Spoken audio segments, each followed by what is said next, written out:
الحمد لله نحمده ونستعينه ونستغفره ونؤمن به ونتوكل عليه ونعوذ بالله من شرور أنفسنا ومن سيئات أعمالنا من يهده الله فلا مضل له ومن يضلل فلا هادي له وأشهد أن لا إله إلا الله وحده لا شريك له وأشهد أن محمدا عبده ورسوله أما بعد فإن خير الحديث كتاب الله وخير الهدي هدي محمد صلى الله عليه وسلم وشر الأمور محدثاتها وكل محدثة بدعة وكل بدعة ضلالة وكل ضلالة في النار أما بعد فأعوذ بالله من الشيطان الرجيم منها خلقناكم وفيها نعيدكم ومنها نخرجكم تارة أخرى قال رسول الله صلى الله عليه وسلم من كان آخر كلامه لا إله إلا الله دخل الجنة رواه أبو داود রাজধানীর প্রাণকেন্দ্রে আল আমিন জামি মসজিদে উপস্থিত সম্মানিত নারী ও পুরুষ মুসল্লিয়ানগণ, আজকে আমি আপনাদের সামনে সংক্ষিপ্ত আকারে মাটি মানুষ একটি শেষ নিঃশ্বাস জীবন নাটকের এটি শেষ অঙ্ক, এটি শেষ পর্ব, সেটা যে কোনো মুহূর্তে ঘটে যেতে পারে। এর আগের খুতবায় সম্ভবত আমল এবং আজাল নিয়ে কথা বলেছিলাম, মানুষের আশা এবং মানুষের আয়ুর সীমানা ঠিকানা নিয়ে। তার সাথে আজকে আরেকটু প্রত্যক্ষভাবে আপনাদের সামনে একটি বিষয় যোগ করে দেব।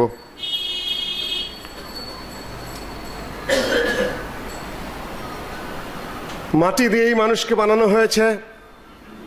মিনহা খালাকনাকুম, আল্লাহ বলছেন আমরা তোমাদেরকে সৃষ্টি করেছি এই মাটি দিয়েই। ওয়া ফিহা নুঈদুকুম, এর ভিতরে আমরা তোমাদেরকে ফেরত নিব। ওয়া মিনহা নুখরিজুকুম তারাতান উখরা, সেখান থেকে আমি তোমাদেরকে শেষবারের মতো এখান থেকে আবার তুলব, বের করে নিয়ে আসব।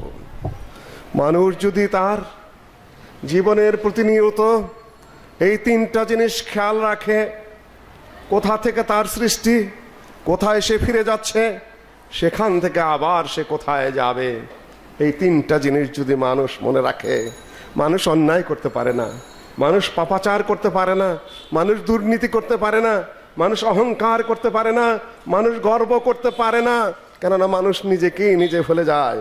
মানুষ তুমি মাটি, তুমি ঢুকবে মাটিতে, তোমাকে তোলা হবে আবার সেই মাটি থেকেই।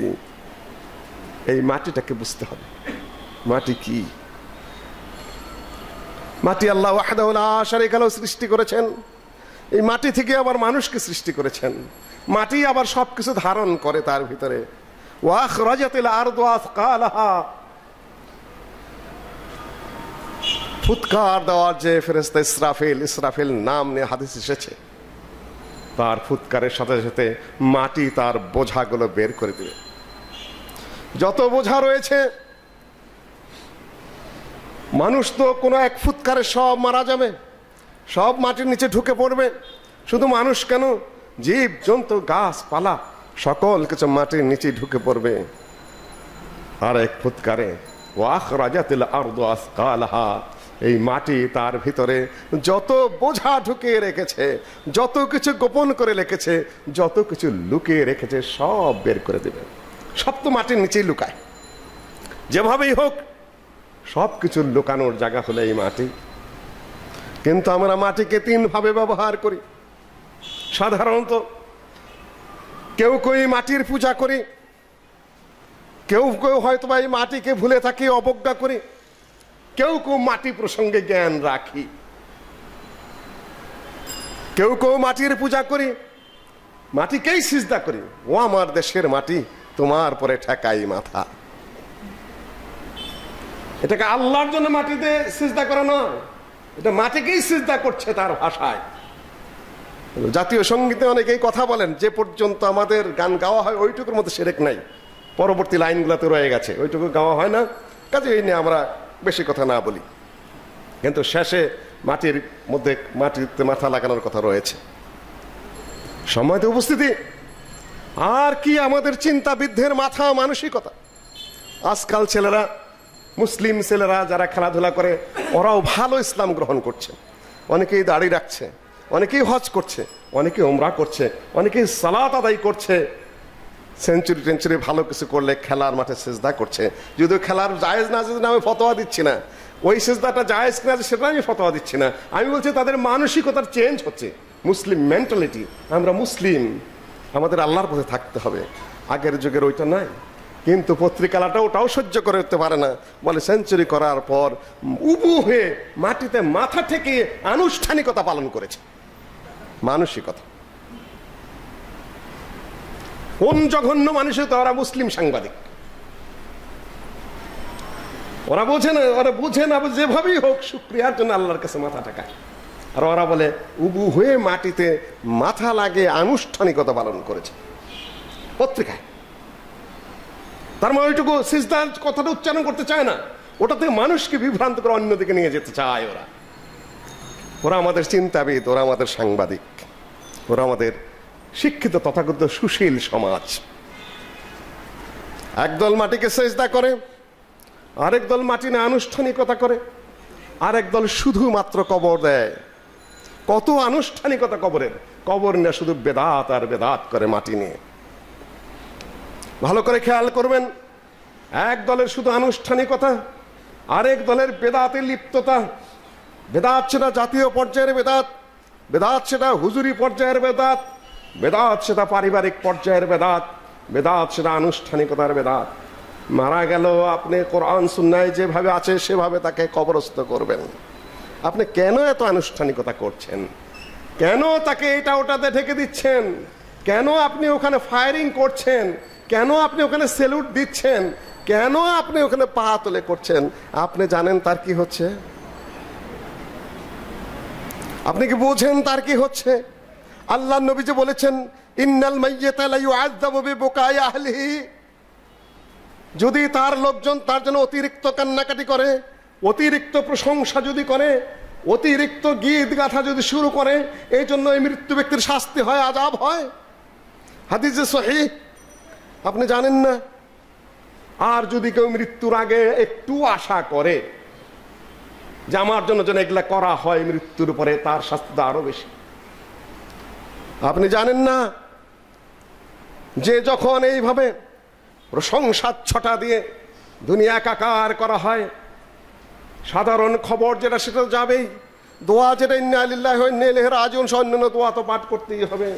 পুরুষের জন্য শোক, স্বাভাবিক শোক, এই কালো পতাকা উড়ে দেশকে অচল করে দেওয়ার শোক নয়, শোক নয়। শোক আপনি 3 দিন পর্যন্ত করতেই পারেন। নারীরা স্বামীর জন্য 40 দিন, সে শোকের বিধান দেওয়া আছে।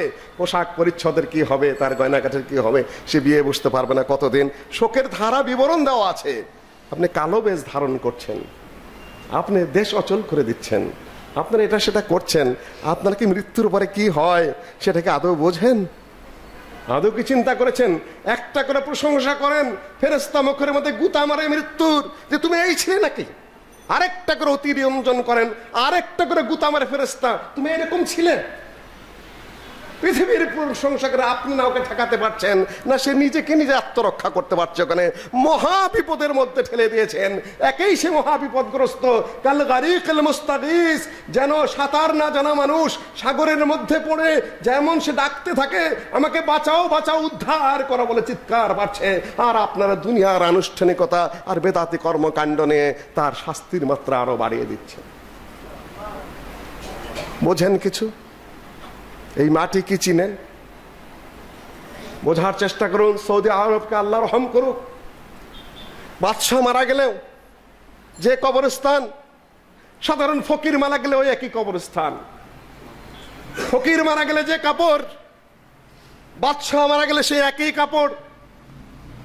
কোনো ধরনের আনুষ্ঠানিকতা নেই, বিয়োগল বাজানো নেই, ফায়ারিং নেই।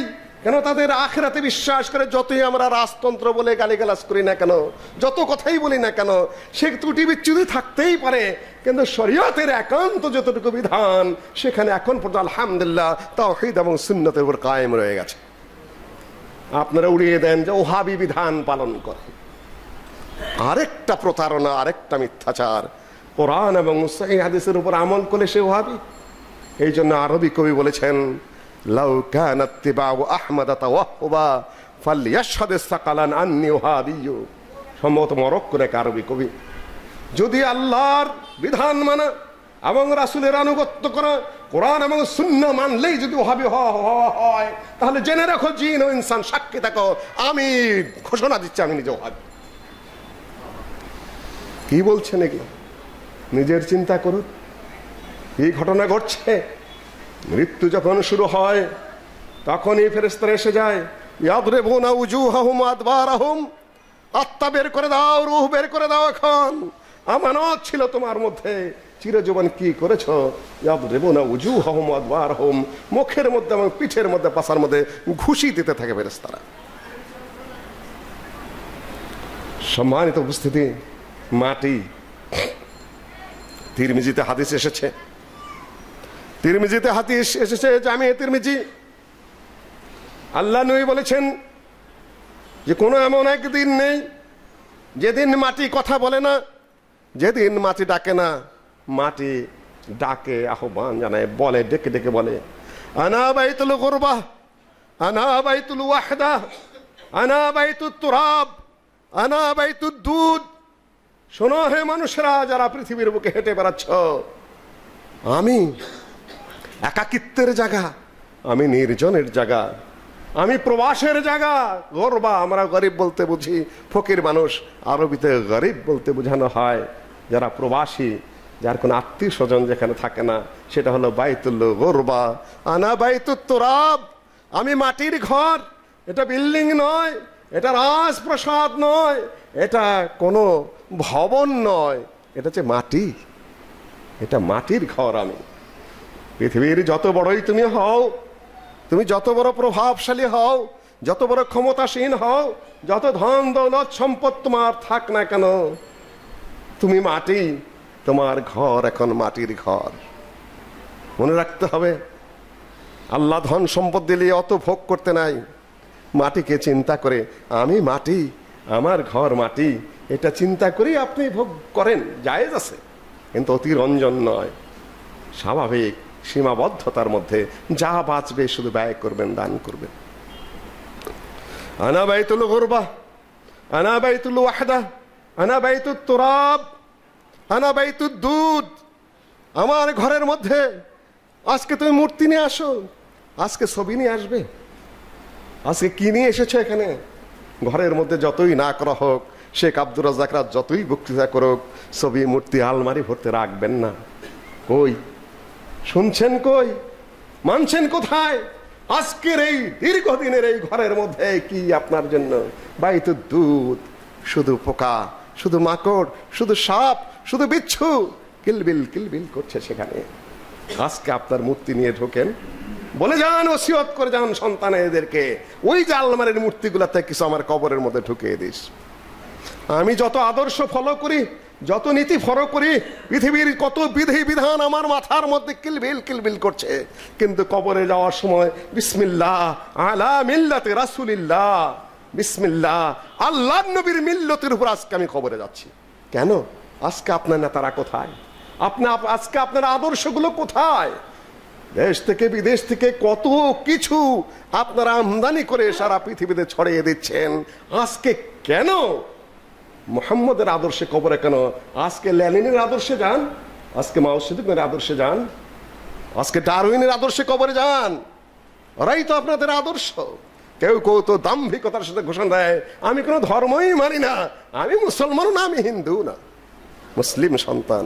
ভারতের দু একজন প্রেসিডেন্ট এরকম গেছে, যে আমি মরার পরে আমাকে কেউ কেউ তো বলছে আমাকে পোড়া দিও, অর্থাৎ জাতীয়তাবাদ এমন পর্যায়ে নিয়ে গেছে মুসলিমদেরকে, মুসলিম নামটা তারা ভুলে যেতে চায়।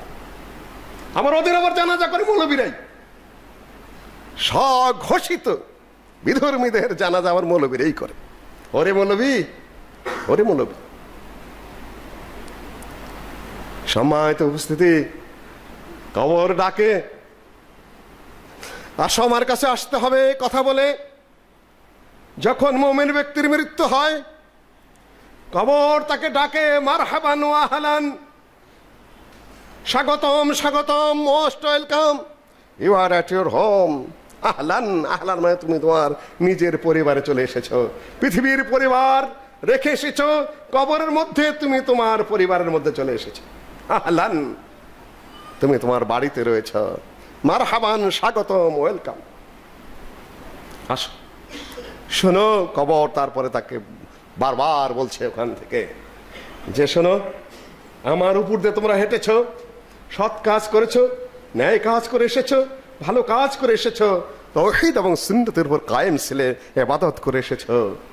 আজকে সাতারা সানি, আজকে দেখো আমি তোমার সাথে কি ব্যবহার করি। মাটি বলছে আজকে আমার আচরণ তুমি দেখতে পাবে, আমি তোমার সাথে কি আচরণ করি। কি আচরণ আল্লাহ নেই বলে দিচ্ছেন। কবর প্রশস্ত হয়ে যাবে, মাদ্দাল বাসার, যত দূর পর্যন্ত চোখ যায় অত দূর পর্যন্ত কবর প্রশস্ত হয়ে যাবে, খোলা হয়ে যাবে। জান্নাতের দরজা খুলে দেওয়া হবে, বলা হবে ফিরশু লাহু ফারাশাল জান্নাহ, জান্নাতের বিছানা বিছিয়ে দাও, জান্নাতের যত নেয়ামত আছে তার দরজা খুলে দাও। কবরের ভয়, ওয়ালাকুম ফিহা মা তাশতাহি আনফুসুকুম ওয়ালাকুম ফিহা মা তাদউন, পরের আয়াত। মৃত্যুর সময় আবার ফেরেশতারা নাজিল হয়ে যায়, এটা কোরআনের আয়াত। ইন্নাল্লাযীনা ক্বালু রাব্বুনাল্লাহু সুম্মা ইসতাকামু তাতানাজ্জালু আলাইহিমুল মালায়েকা আল্লা তাখাফু ওয়া লা তাহজানু ওয়াবশিরু বিল জান্নাতিল্লাতী কুনতুম তুআদুন। মৃত্যুর সময় রহমতের ফেরেশতারা সুসংবাদ দিতে থাকে, ভয় করো না, ভয় করো না। ফেরেশতারা সুসংবাদ, সান্ত্বনা দিতে থাকে ফেরেশতারাই। আপনারা তো কাঁদতে থাকেন, ফেরেশতারা সান্ত্বনা দিতে থাকে, ভয় নেই, ভয় নেই।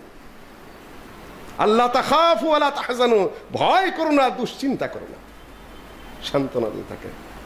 যদি বান্দা ভালো হয় তার দুশ্চিন্তা তার নেই, দুশ্চিন্তা তো আমাদের। আমরা কান্নাকাটি করছি, আরামে আছে, সান্ত্বনা পাচ্ছে, জানাজা প্রস্তুত হয়ে গেছে, খালি বলছে তাড়াতাড়ি নিয়ে যাও আমাকে কবরের দিকে, দ্রুত কবরের দিকে নিয়ে যাও, কেন সে জান্নাত দেখতে পাচ্ছে ওখান থেকে। সম্মানিত উপস্থিতি,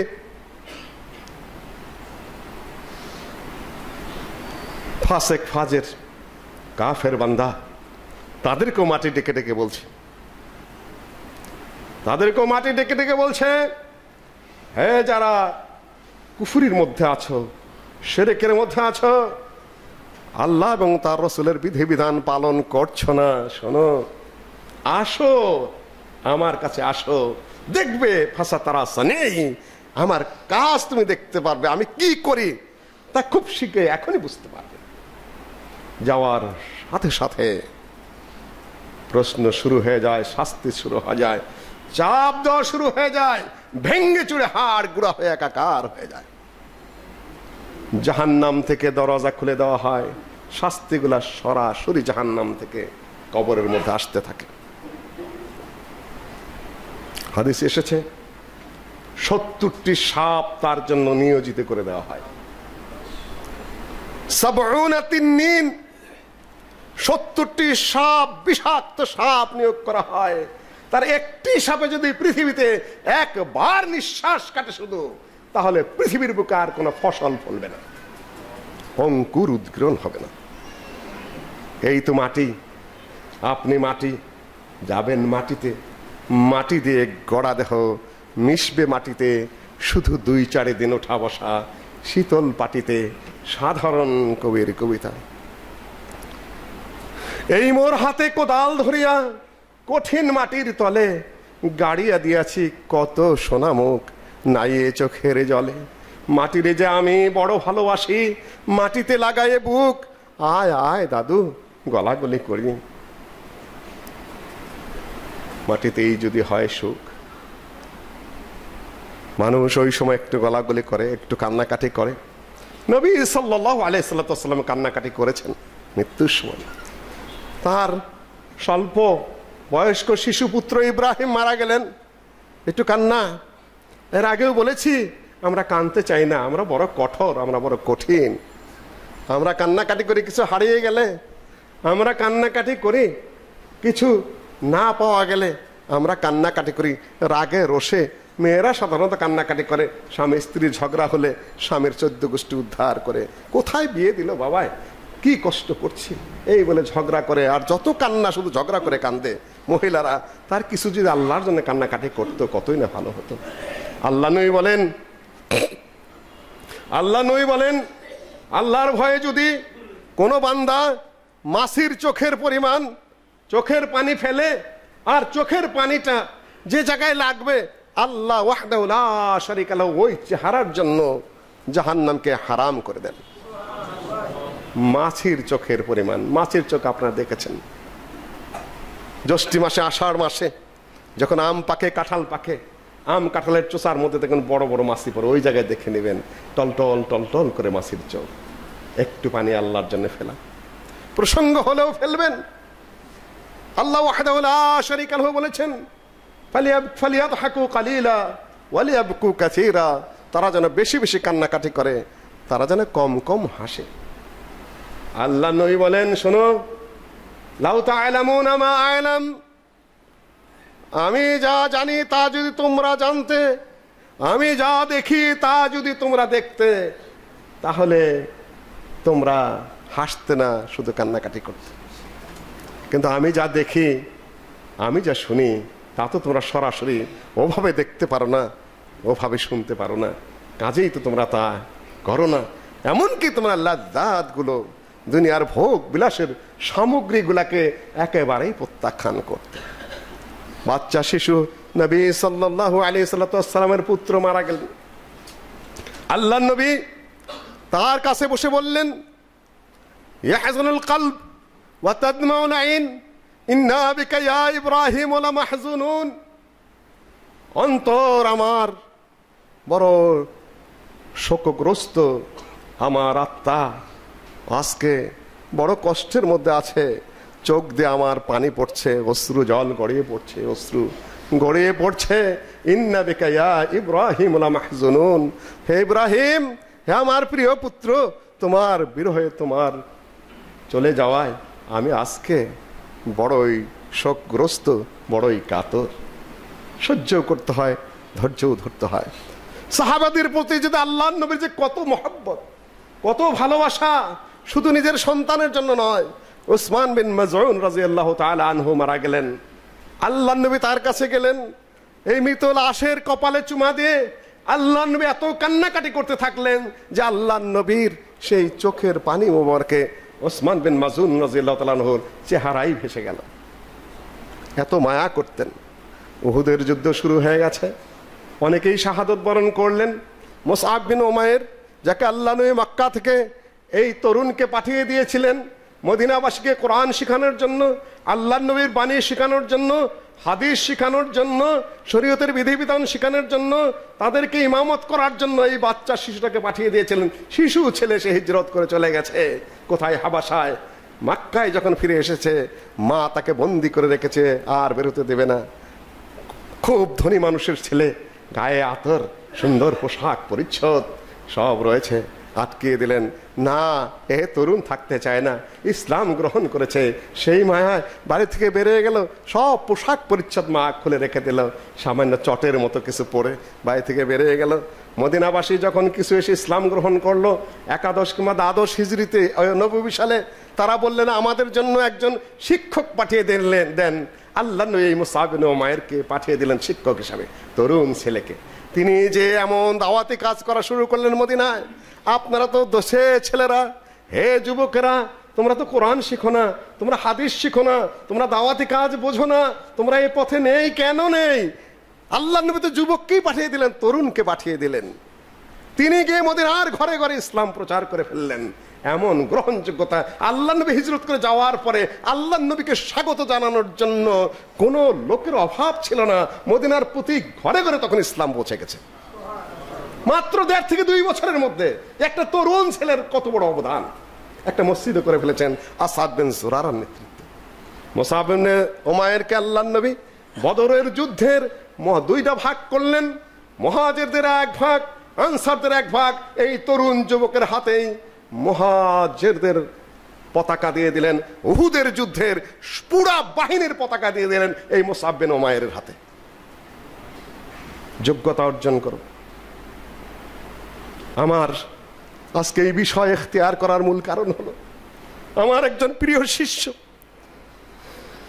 গত কয়েক বছর যার সাথে আমি কাজ করছি, নীরবে নিভৃতে, অন্য মাযহাবের ছেলে ছিল সেই ঝালকাঠির। সেখান থেকে এসে মাদ্রাসাতুল হাদিসে ভর্তি হয়েছে নাজিরা বাজারে। তার পরিবার পরিজন আত্মীয় স্বজন তাদেরকে প্রত্যাখ্যান করেছে। অনেক ভালো ছাত্র দাওরা হাদিস করেছে, কামেল করেছে, বিশ্ববিদ্যালয় থেকে অত্যন্ত ভালো রেজাল্ট করে এমফিল করে পিএইচডি গবেষণা শুরু করেছে। গত সোমবার ঢাকা মেডিকেল কলেজ হাসপাতালে মারা গেছে। ফেসবুকে এখন তার কত প্রশংসা আসছে, জ্ঞানে, গুণে, ধৈর্যে, নম্রতায়, ভদ্রতায়, আরবিতে, বাংলায়, লিখনিতে, বক্তৃতায়, আদবে, আখলাকে, এই বাংলাদেশে সব মিলে তার মানে দ্বিতীয় কেউ আছে বলে আমার জানা নাই। হে আল্লাহ, তুমিই ভালো জানো। কাজেই সে এতই দোয়া পাচ্ছে মানুষের।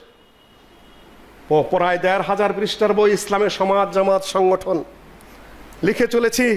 আমার রাত দিনের সঙ্গীও সহযোগিতা করছে, দেখছে, মন্তব্য করছে, এই করেন সেই করেন, চলছে কাজ, চলছেই।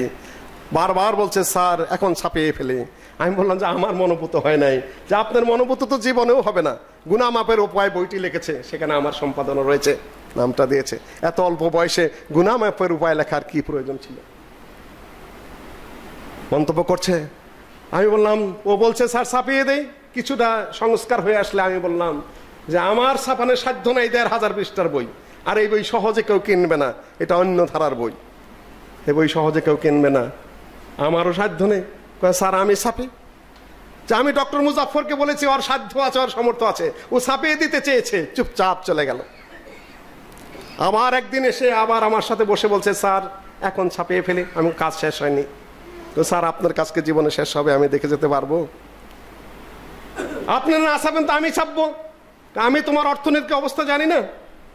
তুমি একজন ছাত্র উপার্জনক্ষম, তোমার বাবা বৃদ্ধ রিটায়ার্ড, মা অসুস্থ বৃদ্ধা, বড় বোনের বিয়ে হয় নাই, ছোট ভাইটা হলো তোমার প্রতিবন্ধী, আর তুমি এই বিশাল বই ছাপবে? কয় স্যার আমি দাঁড়ে দাঁড়ে ভিক্ষা করব, কিন্তু আপনার আমানত আমি হাতছাড়া করব না। আজকেও মারা গেছে, চলে গেছে মাত্র 33 বছর বয়সে। ঢাকা মেডিকেল কলেজ হাসপাতালে বক্ষ থেকে অধিক রক্তক্ষরণে। এখন আজকে দেখুন আমার জন্য যে ভিক্ষা করবে, আমার আমানত হস্তক্ষেপ করবে না, পুরো আমানত আল্লাহ আমার কাঁধে চাপিয়ে দিয়েছে। তার পরিবার সব, তার বই পুস্তক, তার জামা, কি করব? এটা আল্লাহর ইচ্ছা।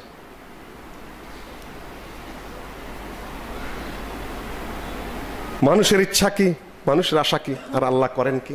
কি করব? যা পারি তাই দিয়ে চিন্তা করেছি যে ছাত্রদের, যুবকদের মডেল হিসেবে একটা ট্রাস্ট করব, যতটুকু পারি আল্লাহ যা তৌফিক দেন। ওই দিন মসজিদেই আলহামদুলিল্লাহ মানুষ 1.25 লক্ষ টাকা দিয়ে দিয়েছে।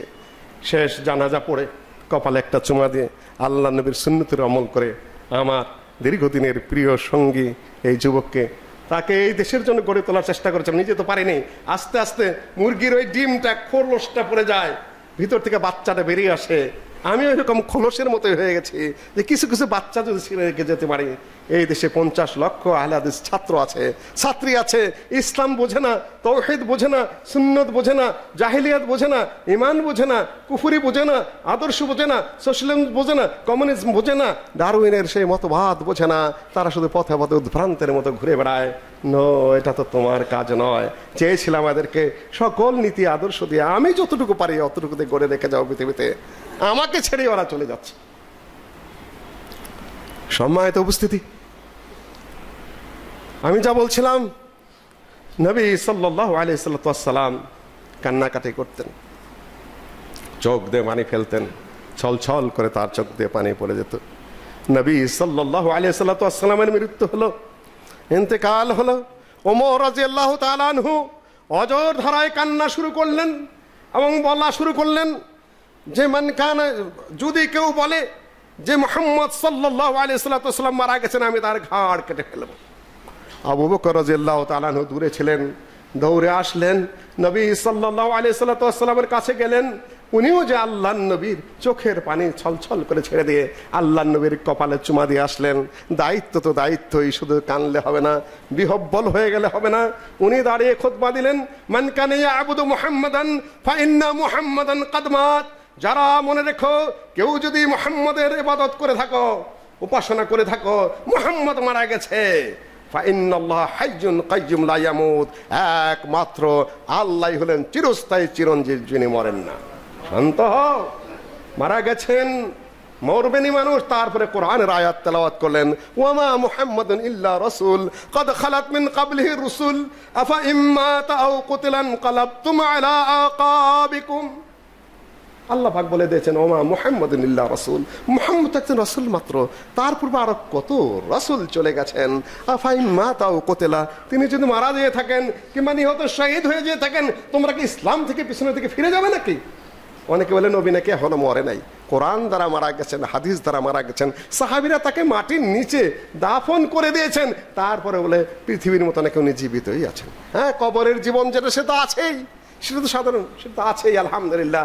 নবীদের লাশ কবরে খায় না, সেটাও সত্য কথা। সময় তো উপস্থিতি।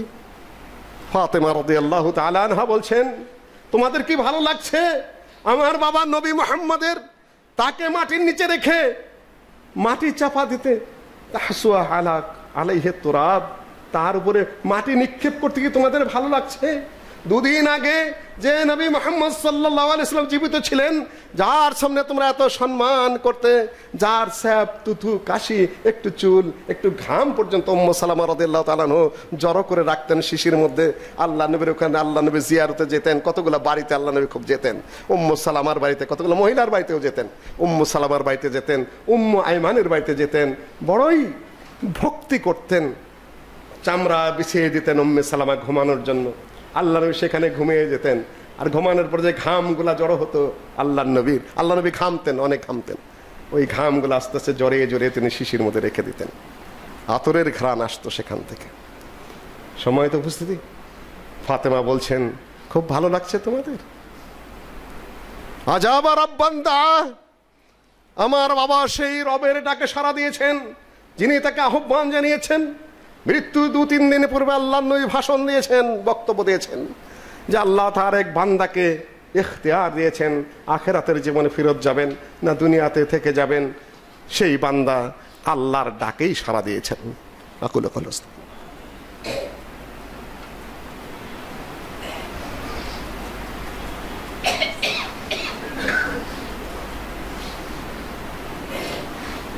আবু বকর রাদিয়াল্লাহু তাআলা আনহু অঝোর ধারায় কান্না শুরু করে দিলেন।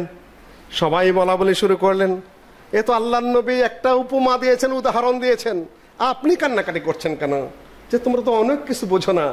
যার সাথে যার সম্পর্ক থাকে, যত গভীরতা থাকে, সে তার ভাব বুঝে, সে তার ভাষা বুঝে, সে তার ইশারা ইঙ্গিত বুঝতে পারে। আমি যা বুঝতে পারি তোমরা কি আর তাই বুঝতে পারবে? সেই বান্দা হলেন আল্লাহ নবী স্বয়ং। আল্লাহ পাক আহ্বান জানিয়েছেন, আল্লাহর নবী আল্লাহর সান্নিধ্য ছাড়া দুনিয়া কামনা করবেন না, এটাই তো স্বাভাবিক। ওনার চলে যাওয়ার সময় হয়েছে, আমার কান্নাকাটি ছাড়া আর কি পথ আছে? বেলাল, আল্লাহর নবী অসুস্থ হওয়ার পরে সোমবারে তিনি মারা গেলেন। আমার শাহাদত সোমবারেই মারা গেছে। সোমবারে তিনি মারা গেছেন আল্লাহর নবী। শনিবারে তিনি মাগরিবের সালাত আদায় করলেন, সেটাই শেষ সালাত ছিল জামাতে। তেলাওয়াত করলেন বিসমিল্লাহির রহমানির রহিম, ওয়াল মুরসালাতি উরফা ফাল আসিফাতি আসফা ওয়ান নাশিরাতি নাশরা ফাল ফারিকাতি ফারকা ফাল মুলকিয়াতি যিকরা উযরান আও নুযরা ইন্নামা তুআদুনা লাওয়াকি। সূরা মুরসালাতি সার শেষ তেলাওয়াত মাগরিবের সালাতে।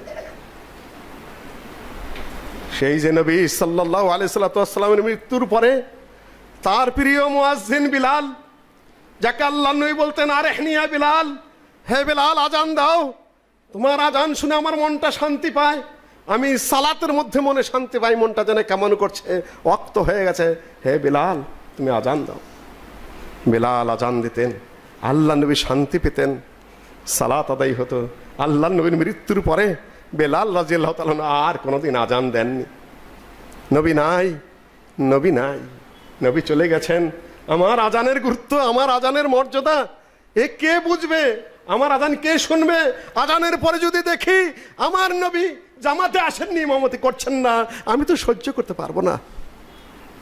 আর আজান দেননি। বিদায় বিরহ, মনের কষ্টে, যেখানে নবী নাই সেই মদিনায় আমি কিভাবে থাকি? শুধু মন টাকুলি বিকিলি করে। দিলের শান্তির জন্য মদিনা ছেড়ে চলে গেলেন তিনি সেই দামেস্কের কোথায়। ওমর রাদিয়াল্লাহু তাআলা আনহু যখন ফিলিস্তিন বিজয় হলো তখন ওই এলাকায় গেলেন সন্ধিতে স্বাক্ষর করার জন্য। ওরা মাসের পর মাস বন্দী হয়ে আছে, সেনাপতির হাতে আত্মসমর্পণ করবে না, খলিফাকে স্বয়ং আসতে হবে। ওমর রাদিয়াল্লাহু তাআলা রওনা হলেন। কি কতটা বিমান, কতটা ছিল, ঘোড়ায় চড়েও নাই, উটের পিঠে। কোনো প্রোটোকল নেই, কোনো সিস্টেম নেই, যেন তেন প্রোটোকলে রাস্তা বন্ধ করে দেন আপনারা। মানুষকে কষ্ট দেন মুসলিম নেতা নেত্রীরা, শিখেন নাই কিছু ইসলাম থেকে। একটা মাত্র চাকর সাথে, চাকর বলতে তাও কি, যাচ্ছেন মরুপথ পাড়ি দিয়ে সেই মদিনার থেকে দূর ফিলিস্তিনের দিকে যাচ্ছেন। একবার ওমর রাদিয়াল্লাহু তাআলা উটের পিঠে নেমে যেয়ে বলছেন, ওহে তুমি এখন উটের পিঠে চড়ো, আমি একটু উটটা টেনে টেনে নিয়ে যাই। ওমর ফারুক কবিতায় লিখেছেন যে ভৃত্য চড়িল উটের পৃষ্ঠে, ওমর ধরিল রশি, মানুষে স্বর্গে তুলিয়া ধরিয়া ধরায় নামিল শশী। পুরা এই যুদ্ধের কাহিনী নিয়ে পুরা কবিতাটা লিখেছেন নজরুল ইসলাম। তিনি রাত্রি এশার আজান শুনি ওই দূর মসজিদে, প্রিয় হারাকার কান্নার মতো এ বুকে আসিয়া বিদে। এখানে তো বেলালের আজানের সম্মানিত যাচ্ছেন ওমর। জাবিয়াতে পৌঁছলেন প্রথম, সেখানে বেলাল রাদিয়াল্লাহু তাআলা সেনাবাহিনীর সাথে যোগ দিয়েছেন। ওমর রাদিয়াল্লাহু তাআলার সাথে দেখা হলো, বহু সাহাবীর সাথে সাক্ষাৎ। ওমর রাদিয়াল্লাহু তাআলা ইমামতি করবেন, আজান কে দিবে? বেলাল আছে, বেলাল আছে, বেলাল আজান দিবে। যে আমি আজান দিতে পারবো না, আমার নবী নেই, আজান দেওয়ার সাধ্য আমার নেই। সকলের অনুমতিতে তিনি আজান দিলেন। গোটা কান্নার রোল উঠে গেল সেনাবাহিনীর মধ্যে। এত বড় বড় যোদ্ধা, এত বড় বড় সেনাপতি, যারা এত বড় বিজয়ী বাহিনী, বেলালের আজানের মধ্যে কি আছে যে আজান শুনে সব কান্নায় ভেঙে পড়ছে? ইমাম ইবনে কাসির লিখেছেন, ওয়া হক্কা আইন ইয়ানহাবু, বেলালের আজান কাঁদবে তো কি করবে, এটাই সত্যিকার বিষয় ছিল। সম্মানিত ভাই, কাঁদতে শিখুন, চোখের পানি ফেলতে শিখুন, অন্তর বিগলিত করতে শিখুন। এরপরে এটা হয়তো 15 কিংবা 16 হিজরির কথা, 19 কিংবা 20 হিজরির দিকে যতটুকু আমার মনে পড়ছে, তাউন, যে তাউনে মারা গেলে মানুষ শাহাদতের মর্যাদা পায়। কয়েকটা শাহাদতের মর্যাদা আছে। আল্লাহর পথে যুদ্ধ করে শাহাদত, পেটের কিংবা কোনো রোগে, মারাত্মক রোগে যদি মানুষ মারা যায় সে শাহাদতের মর্যাদা পায়। বিল্ডিং ধসে যদি মারা যায় সে শাহাদতের মর্যাদা পায়। পানিতে ডুবে যদি মারা যায় সে শাহাদতের মর্যাদা পায়। আর যে মহিলা বাচ্চা প্রসব করার সময় মারা যায় সে মহিলাও শাহাদতের মর্যাদা পায়। আমার শাহাদতকে আল্লাহ তুমি শাহাদতের মর্যাদা দিও। বেলাল আবার আসলেন মদিনায়, সবাই ধরছে ভাই একটু আজান দিতে হবে। যে আমি আজান দিতে পারবো না, কি কারণে যেন উদ্ভারান্তের মতো ঘুরে ঘুরতে ঘুরতে শাম থেকে আবার মদিনায় চলে এসেছি, কারো অনুরোধ তিনি রক্ষা করলেন না। হাসান রাদিয়াল্লাহু তাআলা আনহু, যাকে ছোটকালে বেলাল রাদিয়াল্লাহু তাআলা কোলে নিয়ে মানুষ করেছে, ফাতেমা রাদিয়াল্লাহু তাআলা আনহা, অভাবী মানুষ, অভাবী সংসার, চাক্কা পিষতে পিষতে হাত কালো হয়ে গেছে। বাড়িতে এসে বলছেন, শুনেছেন যুদ্ধবন্দী এসেছে, কিছু দাসদাসী এসেছে, এসে বাবা নবী মুহাম্মদকে পাননি, বলে গেলেন মা আয়েশাকে, আম্মা জান শুনেছি দাসগুলো তো বন্টনই করা হবে, আমার বড় কষ্ট, 2টা ছোট বাচ্চা নিয়ে আমি চলতে পারি না, বড়ই কাজ, ঘরের কাজ করতে হয়। আপনাদের জামাতা সেও বড় কষ্ট করে কুলি মজুরের কাজ করে, কিছু ঘাস টাস কেটে বিক্রি করে সংসার চালায়, একটা যদি আমাকে দেয় আমার বড়ই কষ্টের লাঘব হয়। মাঝে মধ্যে বেলাল যেতে বাচ্চা দুটাকে সামাল দিতেন। মা আয়েশা কাজ করতেন, ফাতেমা কাজ করতেন ঘরে। এই যে তার হাতে কোলে পিঠেই যে মানুষ হাসান, আল্লাহ নবী শুনে গেলেন বাড়িতে, বেলাল এবং আয়েশার মাঝখানে বসলেন না, আলী এবং আয়েশা চাচাতো ভাই জামাতা এবং কন্যার মাঝখানে বসলেন। বসার পরে বললেন, হে ফাতেমা, তুমি কি এই প্রস্তাব নিয়ে গিয়েছিলে বাড়িতে? তুমি কি একটা দাস চাচ্ছ? হে আব্বা জান, চাচ্ছি তো, দেখেন আমার শরীরের কি অবস্থা, দুইটা বাচ্চা নিয়ে তো আমি চলতে পারি না, সঙ্গে আমার খুব কষ্ট হয়। আল্লাহ নবী বললেন যে একটা জিনিস শিখিয়ে দিই আমি তোমাদেরকে, যে কি, যে তোমরা বলবে সুবহানাল্লাহ, আলহামদুলিল্লাহ, লা ইলাহা ইল্লাল্লাহ, আল্লাহু আকবার। এইটাই তোমার দাসের চেয়ে উত্তম। সুযোগ সুবিধা নেন খালি আপনারা। নবীর জীবনের চরিত্র দেখেছেন, দাসগুলো বন্টন হবে, দিয়েই দিবেন মানুষকে। টাকা পয়সা বন্টন হয়, যুদ্ধের গনিমতের মাল আসে, কত কিছু আসে, কিন্তু তা থেকে শুধু নিজে বঞ্চিত হন আর নিজের পরিবারকে বঞ্চিত করেন, আর শুধুমাত্র নিজের বাচ্চা কাচ্চাকে বঞ্চিত করেন। আর আপনারা আইন পাশ করেন খালি, আমার কত বেতন হবে, অমুক কত সুবিধা হবে, অমুকে গাড়ি আমদানি করতে পারবে কিনা। এটা কি শিখেছেন ইসলাম থেকে? কি শিখলেন আর কি বুঝলেন? কি শিখাবেন? ইসলামের সাথে চ্যালেঞ্জ করেন, আছে কিছু? সম্মানিত ভাই, হাসান এসে বললেন যে দেখো ভাই, তোমার কোলে পিঠে তো আমি মানুষ, আমি অনুরোধ করছি, তাও কে আজান দিবে না? বেলাল রাদিয়াল্লাহু তাআলা উঠলেন, আল্লাহু আকবার, আল্লাহু আকবার, আল্লাহু আকবার, আল্লাহু আকবার, আশহাদু আল্লা ইলাহা ইল্লাল্লাহ, আশহাদু আল্লা ইলাহা ইল্লাল্লাহ। যখন আশহাদু আন্না মুহাম্মদ পর্যন্ত গিয়েছেন, দম বন্ধ হয়ে গেছে, আর আগায় নেই। তবে এখানে তিনি মৃত্যুবরণ করেননি, ও কথা ঠিক নয়। সুস্থ হয়ে আবার ফিরে গেছেন, তখন মারা গেছেন। সম্মানিত উপস্থিতি, মাটির হাত থেকে বাঁচার, এর ভিতরে ঢোকা ছাড়া পথ নেই। মাটিতে মাটি হয়ে চলুন, মাটিতে মাটি হয়ে চলুন, মাটির মতো চলুন। মাটি বড় সহিষ্ণু, মাটি বড়ই ধৈর্যশীল, মাটি বড় সবুর করতে জানে। মাটির উপরে কোবান, মাটি চুপ থাকে। মাটির উপর রাস্তা বানান, মাটি নীরব থাকে। মাটির উপর কর্ষণ করেন, মাটি নীরব থাকে। মাটির উপর হাঁটে বেড়ান, মাটির উপর গাড়ি চালান, মাটি নীরব থাকে। আপনি অহংকারী হবেন, আপনার বুকে কিছুই ফুটবে না, আপনি গর্বকারী হবেন। বেশ ছাত্রদেরকে দেখি, বেশ যুবকদেরকে দেখি, তারা অনেক লেখাপড়া জানে, এক একজনের এক এক গুণ থাকে। অহংকারের ভাবটা ফুটে ওঠে, গর্বের ভাবটা ফুটে ওঠে, বিদ্যা জাহেরের মনোভাব তাদের মধ্যে যথেষ্ট। ভাই, তোমার থেকে কিছু ফুটবে না। মাটির মতো যদি নম্র না হও, ভদ্র না হও, সহিষ্ণু না হও, তোমাকে যে মাটি দিয়ে বানানো হয়েছে সেই মাটির মতো যতক্ষণ পর্যন্ত না হবে, তোমার এই পাথর থেকে তো ফসল ফলবে না, হবে না, গ্রহণযোগ্য হবে না আল্লাহর কাছে। ইমাম আহমদ বিন হাম্বল জীবনে তার কথা কে মেনেছে? ভক্ত ছিল, শাসকরা শুধু বারবার তাকে জেলেই দিয়েছে, জেলখানাতে বেরিয়ে এসেছেন, মারা গেছে। 3 সরকারের আমলে জেল খেটেছেন, শুধু খালকে কোরআনের মাসালা নিয়ে বেদাতের বিরুদ্ধে প্রতিবাদ করতে করতে জীবনটা গেছে। কত সমালোচক পৃথিবীতে, হাম্বলি মাযহাবের মানুষ কয়টা? কিন্তু মৃত্যুর পরে মতান্তরে প্রায় 20 থেকে 25 লক্ষ মানুষ জানাজায় উপস্থিত হয়েছে, তার মধ্যে কয়েক লক্ষ ইহুদি খ্রিস্টান। ইমাম ইবনে তাইমিয়া, তার বিরুদ্ধে চিরজীবন শুধু সমালোচনাই হয়েছে। তার যুগে সুফিরা, বেদাতিরা, কঠিন মাযহাবিরা খালি শাসককে লাগিয়ে দিয়েছে। 8 থেকে 12 বার, প্রায় 8 থেকে 12 বছর তিনি জেল খেটেছেন। জেলখানেই তার মৃত্যু হয়েছে। শাইখুল ইসলাম ইবনে তাইমিয়া মৃত্যুর পরে দেখা গেল যে গোটা দামেস্কের শহর রাস্তাঘাট, কিসের মাযহাব, কিসের ফেরকা, কিসের দল, লোকারণ্য হয়ে গোটা বাগদাদের বাহির পর্যন্ত একাকার হয়ে গেছে। তার জানা যায়। কেসাই বলেছেন, দেখো, যাদের প্রভাব প্রতিপত্তি থাকে তাদেরকে জীবদ্দশায় মানুষ সম্মান করে, ভয় করে কিছু পাওয়ার জন্য। আর যারা আল্লাহর জন্য নিবেদিত বান্দা, তাদের সম্মান আসে মৃত্যুর পরে। দেখো কি অবস্থা।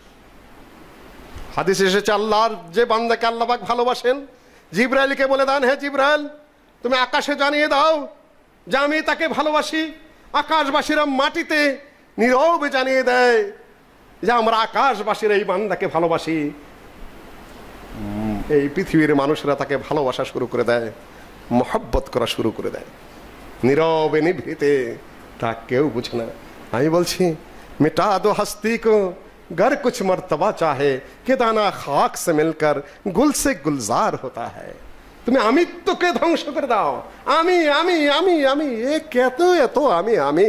তুমি মাটির বান্দা, মাটির মানুষ, মাটিতে যাবে, কিছু ধন সম্পদ হয়, কিছু টাকা পয়সা হয়, কিছু প্রভাব হয়, কিছু নেতৃত্ব আসে, কিছু কর্তৃত্ব আসে, কিছু ক্ষমতা আসে, কিছু বিচারিক আছে, কিছু প্রশাসনিক আসে। এই তুমি কি অহংকার করো, তুমি কোথা থেকে সেটা কোথায় যাবে? তোমার খবর আছে? তুমি মাটির মতো হও, তুমি ধৈর্যশীল হও, তুমি সবর হও, তোমার থেকে যেন কিছু ফলে। ফলবান বৃক্ষ ফলভারে নত হয়, যে গাছ হালতে জানে না সে ছায়াও দিতে পারে না, যে গাছে ফল ধরে সেই গাছের ডালি হেলে যায়। নত কে जो हुक्म करता है वो इल्तिजा भी करता है, या आसमान कहे पे झुका भी करता है। আকাশ এত উপরে, কিন্তু তাকিয়ে দেখুন ওই দিকে যেন নেমে গেছে। আকাশ উপরে না, তাকিয়ে দেখবেন মনে হবে যে ওই যে নেমে গেছে ওই দিকে। এটার একটা যেরকম ফিজিক্সের সূত্র আছে, এরকম একটা সাইকোলজিক্যাল সূত্র আছে, আর একটা মনস্তাত্ত্বিক সূত্র আছে। আকাশ যদি আকাশের মতো উপরে থাকতো, হয়তো একটা অহংকারী ভাবের মতো হতো। এত বড় উঁচু আকাশ, সেটাও যেন ওই দিকে ঝুঁকে পড়েছে। আপনাকে মনে রাখতে হবে এগুলো। সম্মানিত ভাই, কবর, কবরে যখন যাবেন জিজ্ঞাসিত হবেন। কবর হলো প্রথম জায়গা, সেখানে আপনাকে চার্জশিট দেওয়া হবে। সেখান থেকে সেখানকার চার্জশিট যদি ভালো হয়, আখেরাত আপনার ভালো। চার্জশিট যদি মন্দ হয়ে যায়, আখেরাত মানে কিয়ামত আপনার খারাপ হয়ে যাবে। ওইটাই হলো আপনার চার্জশিটের জায়গা। তা কবরে যদি আপনার সহজ হয়ে যায় হিসাব কিতাব, পরবর্তী সহজ আর সহজ আর সহজ। ওইখানে যদি কঠিন হয়ে যায়, পরবর্তীতে শুধু কঠিন আর কঠিন আর কঠিন। কাজে ওইটা যেন আপনার সহজ হয়। অনেকে কবরের রাজা বিশ্বাস করেন না। আরে ভাই, আপনি কত বড় পণ্ডিত, কত বড় বিদ্বান, কি শিখেছেন, কোথায় চ্যালেঞ্জ করেন? নির্বোধ বেওকুফ আপনি। আজকে আমি সে আলোচনায় যাচ্ছি না। যদি হয়ে যায় আপনি কি করবেন? এই অবিশ্বাস, এই কুফরি নিয়ে কবরে গেলেন, হয়ে গেল, তখন আপনার উপায় কি? ক্যাটদানি করবেন না, নির্বোধ আহাম্মকের মতো কাজ করবেন না। এত চিন্তাবিদ হওয়ার প্রয়োজন নেই, এত মুফাক্কির হওয়ার প্রয়োজন নেই, এত ফিলোসফার হওয়ার কারণ নেই, এত বড় থিঙ্কিং হওয়ার কারণ নেই। আপনি বিনয়ী হন, ভদ্র হন, নম্র হন। নিজের কাজ হবে, অপরের কাজ হবে। ক্যাটদানি এত বেশি করার প্রয়োজন নেই। সম্মানিত ভাই, ফেরেশতা আসে, ভালো বান্দা, তার জন্য ফেরেশতারা আকাশ থেকে কাফন নিয়ে আসে, আকাশ থেকে আতর নিয়ে আসে, আকাশ থেকে সুগন্ধি নিয়ে আসে। ধীর স্থির ভাবে বোতল কাত করলে যেরকম পানির ফোঁটা পড়ে যায়, আত্মাটা ধীর স্থির ভাবে বেরিয়ে যায়। মারহাবান আহলান ওখানেও চলে, কবরেও হবে। আকাশে যখন আত্মা নিয়ে যাওয়া হয়, ফেরেশতারা কাঁধে করে করে একজনের কাঁধে আরেকজন, একজন থেকে আরেকজন, এই পবিত্র আত্মা আকাশ পর্যন্ত নিয়ে যায়। আকাশ খুলে দেওয়া হয়, সেখান থেকে মারহাবা আহলান, এত সুন্দর এত সুঘ্রাণ আত্মা কার? তারা বলে যে অমকের পুত্র অমক পৃথিবীতে ভালো আমল করেছিল, তার আত্মা আকাশে নিয়ে আসা হচ্ছে। সুগন্ধি আকাশ পর্যন্ত বিস্তৃত হচ্ছে, আল্লাহ পর্যন্ত চলে যায়। আল্লাহ পাক বলেন, নামটা ইল্লিয়িনের খাতায়, সুউচ্চ খাতায় তোমরা লিখে দাও, তারপরে তার আত্মাটা আবার পৃথিবীতে কবরে পাঠিয়ে দাও। দ্বিতীয় আত্মার কথা আপনারা জানেন, খবিস আত্মা। ফেরেশতা এসেই বলে খবিস, জামিমা, নিকৃষ্ট আত্মা, পাপী আত্মা, গুনাহগার আত্মা, বেদিন আত্মা, কুফুরের আত্মা, শিরকের আত্মা, অহংকারী আত্মা। আমি জিজ্ঞাসাবাদ নিয়ে আর কথাবার্তা বললাম না। চলে যায় উপরের দিকে, দুর্গন্ধ ছড়তে থাকে আকাশে। ফেরেশতারা কবুল করতে চায় না। উপরে যায়, এ কোন খবিস, এই দুর্গন্ধ আসছে কেন? বলা হয় যে ওই যে অমকের ফুলা অমক, খবিস, মুশরিক, বেদিন, বেদাতি, অহংকারী, পাপী, যে কোনোদিন এব্রত হাসিল করেনি, তার আত্মা উপরে যায়। যাওয়ার পরে উপর থেকে আত্মা প্রত্যাখ্যাত হয়ে যায় যে ওয়ালা ইয়াদখুলুনাল জান্নাহ হাত্তা ইয়ালিজাল জামালু ফি সাম্মিল খিয়াত, যেটা কোরআনে কারিমে এসেছে। এ তো জান্নাতে যাবে না, সূচের ছিদ্রের মধ্যে যেরকম উট ঢুকতে পারে না, এই অপবিত্র আত্মা, এই বেঈমানি আত্মা ঠিক ওই রকম জান্নাতে ঢুকতে পারবে না, নিষেধ করে দেওয়া হয়। এল্লিন একেবারে সিজ্জিনে চলে যায়, আবার কবরে এসে আত্মা সংযুক্ত হয়ে যায়, তারপরে ফেরেশতারা সওয়াল জবাব শুরু করতে থাকেন। সম্মানিত উপস্থিতি, এই মাটিতে আমাদের যেতে হবে। পৃথিবীতে আমরা মাটির মতো চলবো। যুবকদের বলবো, তরুণদের বলবো, ছাত্রদের বলবো, 10-20 জন মিলে মিলে তোমরা একজন করে ছোটখাটো শাহাদাত কাজে লাগবে, পৃথিবীর দুনিয়ার কাজে লাগবে। ইউনিভার্সিটিতে পড়ো, কলেজে পড়ো, মাদ্রাসায় পড়ো, যেখানেই পড়ো, জাতির জন্য তোমাদের কাজ রয়েছে। একজন মুসাবির মায়ের হতে চেষ্টা করো যতটা পারো। গোটা মদিনায় যে একাই দাওয়াতে কাজ করে ফেলেছে। কবরে যেন তোমাদের ভালো হয়, শান্তি হয়। কেউ কমিউনিস্ট, কেউ কিছুই বোঝে না। পথে পথে হাজার হাজার ছাত্র মিছিল করে, জোহরের আজান হয়, আসরের আজান হয়, একটা ছেলে সালাত পড়তে দেখিনি। এই তো আমাদের যুবক, এই তো আমাদের ছাত্র। কত কাজ করে, গাড়ি ফেরায়, নীতি আদর্শ বাস্তবায়ন করবে, ভালো কথা। চাকরির জন্য আন্দোলন করে, কই শাহবাগে কত আন্দোলন, কই সালাত কোথায়? তুমি মুসলমানের ছাত্র সন্তান। কই যে আজানের সময় আমরা স্লোগান বন্ধ রেখেছিলাম। অনির্বোধ ছেলে, তুমি বিশ্ববিদ্যালয়ে পড়ো, আজানের সময় তোমার স্লোগান বন্ধ রাখা, এটা একজন হিন্দু বলতে পারে, একজন মুশরিক বলতে পারে, একজন কাফের বলতে পারে যে আমরা মুসলমানদের সম্মানার্থে এই সময় স্লোগান দিই না। তুমি মুসলমানের সন্তান হয়ে কি করে, কি বলে তুমি তৃপ্তি লাভ করতে পারো যে আজানের সময় আমরা স্লোগান দেই না, চুপ করেছিলাম? তুমি মুসলমান না? আজানের সাথে সাথে তুমি সালাতে যাবে, তোমাকে চুপ করে থাকতে কে বলেছে? তুমি কি শিখেছো? তোমার ঘর থেকে তোমার বাবা মা কি শেখালো? স্কুল কলেজ মাদ্রাসা থেকে তোমাকে কি শেখানো হলো? ইউনিভার্সিটি থেকে তোমাকে কি শেখানো হলো? তুমি কি শিখে বড় হলে? তুমি কিসের উপর মৃত্যুবরণ করবে? আর কবরে গিয়ে তোমার জবাবটা কি হবে? কেউ তো এই সকল কথা বলে না, দৃষ্টি তো আকর্ষণ করে না।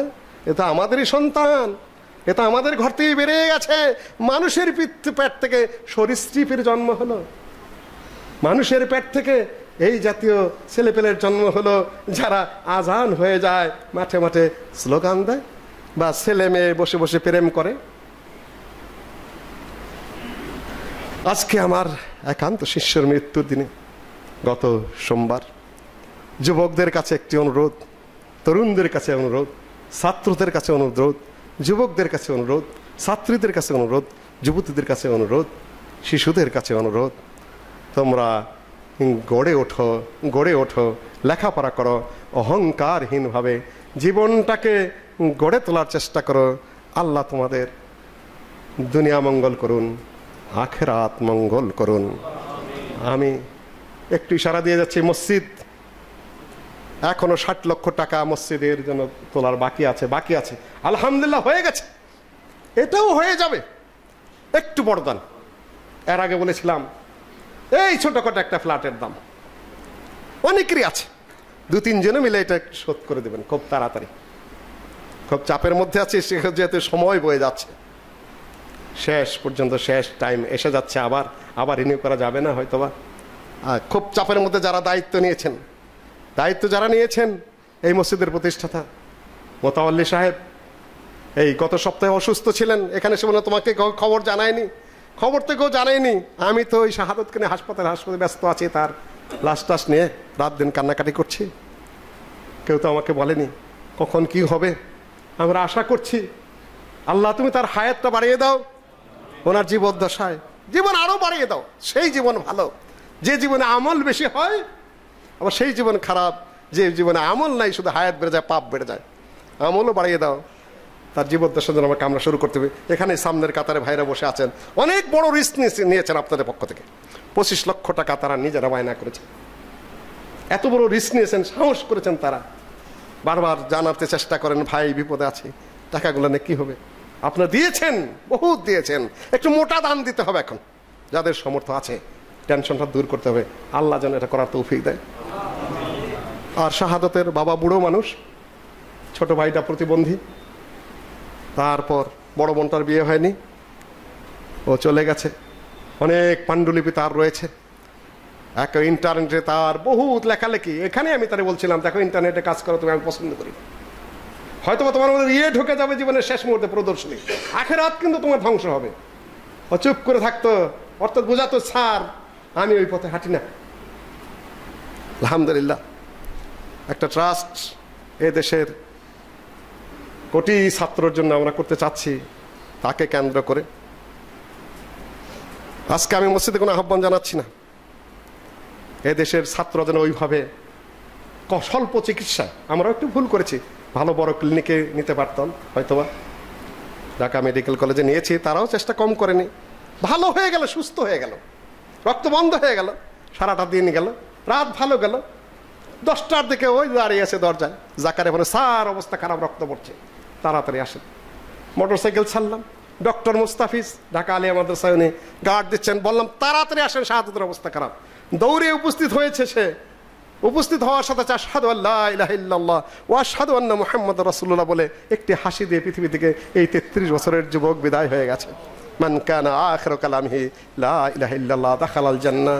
তোমাকে হয়তো আল্লাহ জান্নাত নসিব করবে, কিন্তু আমাদের এই পৃথিবী অন্ধকার। আমার মাজার হাত ভেঙে দিয়ে গেছো, আমার পরিকল্পনা অন্ধকার হয়ে গেছে এই সমাজ নিয়ে, যুবকদের নিয়ে, ছাত্রদের নিয়ে। তোমার বোঝা এখন আমার কাঁধে, আমার বোঝা তুমি কাঁধে নিয়েছিলে, আরও হয়তো নিতে পারতে। তো আল্লাহ যা ইচ্ছা তাই কার্যকর হয়েছে। আপনারা যা পাবেন ট্রাস্টের জন্য আপনারা সহযোগিতা করবেন। এদেশের হয়তোবা হাজার হাজার ছাত্রের উপকার হবে, ওভাবে আরও অনেক ছাত্র হয়তো আমরা গড়ে তুলতে পারবো।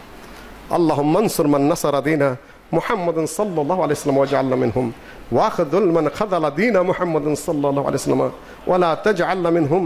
আল্লাহুম্মা শাত্তির শামলাহুম, আল্লাহুম্মা দাম্মির দিয়ারহুম, আল্লাহুম্মা খাররিব বুনিয়ানহুম। ইবাদাল্লাহ রাহিমাকুমুল্লাহ, ইন্নাল্লাহা ইয়া'মুরু বিল আদলি ওয়াল ইহসান ওয়া ইতা'i যিল কুরবা وينهى عن الفحشاء والمنكر والبغي يعظكم لعلكم تذكرون ولذكر الله تعالى أعلى وأولى وأعز وأجل وأتم وأهم وأكبر.